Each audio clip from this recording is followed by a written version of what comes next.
And now I would like to introduce a man who is no mean cook himself, but is mean at everything else he does. In fact, he may be the meanest man in Canada.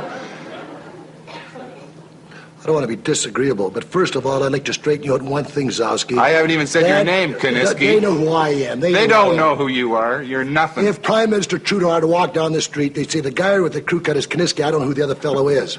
But listen. This is Gene Kiniski, if you didn't know. Does anybody know that? First of all, I have to say this. Vancouver, British Columbia, Canada is the most beautiful city in North America, and that includes San Francisco. Right, now you're talking about cooking. We always have these fancy damn cooking shows. Now, I am a super cook. This is just for you ladies. I don't want your husbands watching. Now, everybody likes to have pork sausages occasionally, right? All right, the first thing they do, they burn them, because pork has to be well done. Well, what you do, ladies, the night before, you get your pork sausages, put them in some boiling water that's salted, boil them for 15 minutes, let them cool off, put them in the fridge. And then when you want them in the morning, you just put them on the frying pan, and with a nice golden brown, you serve your husband, and they are... Okay, go ahead. What do you want to say? Did you cook... You don't mind if I ask questions from time to time? Certainly, providing they're intelligent. Of course they're intelligent. Go ahead. Did you cook shrimps jambalaya for the wrestlers' Christmas dinner? Yes, I certainly did. That's one of my many recipes. I've got so many, like chicken. You know, chicken is the cheapest thing you can buy. But I can make chicken just super duper. Why are you cooking for all these wrestlers? You're supposed to hate them. You get in the ring and you bash each other's brains out all the time. They go to high school. They're high school wrestlers. They wrestle me. They come over to my house. They flock over to my house. They raid my fridge. These aren't all the big guys. No, they're 15, 16, 17 years old, but they are wrestlers, and they're super studs. Yeah. Oh, I thought all the pros all get together and forgave each other at Christmas time.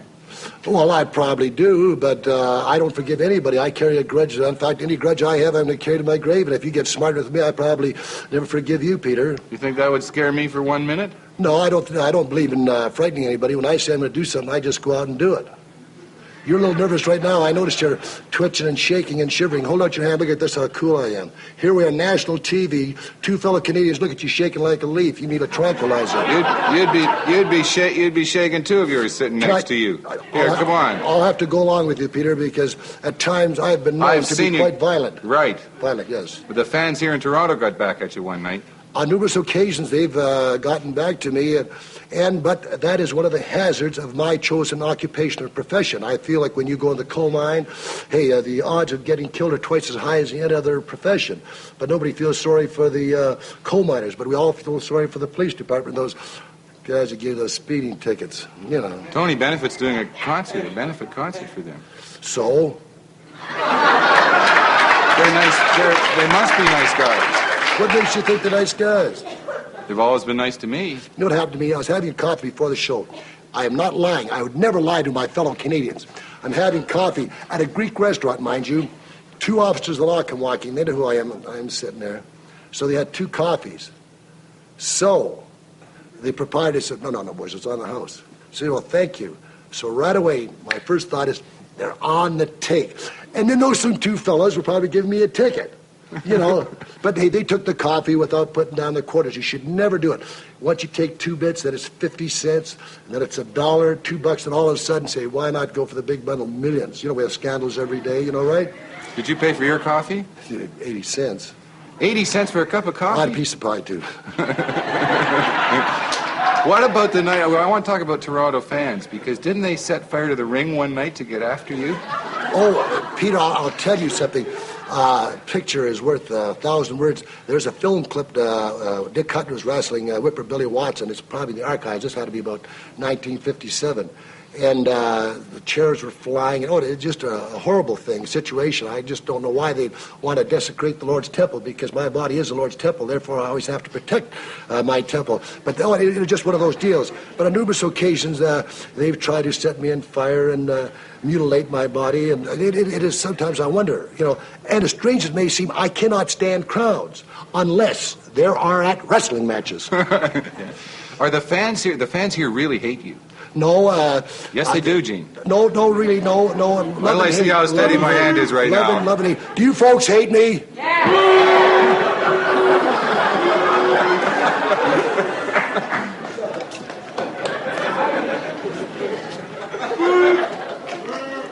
You know, then. I wish you could get that. You'd do better if you could get that twinkle out of your eye, you know. They are not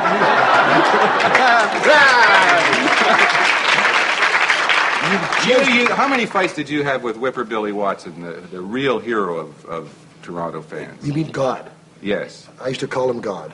You know, I'll tell you what. For example, I wrestled him 14 consecutive Wednesdays in London, Ontario, and for the 14 times I wrestled him, the matches never finished because they always end up in a riot, and we had 14 consecutive sellouts. Now you figure that one out. Well, I could hint at being able to figure it out by suggesting, with my hands trembling a little bit, by suggesting Has anybody that... ever told you have beautiful blue eyes?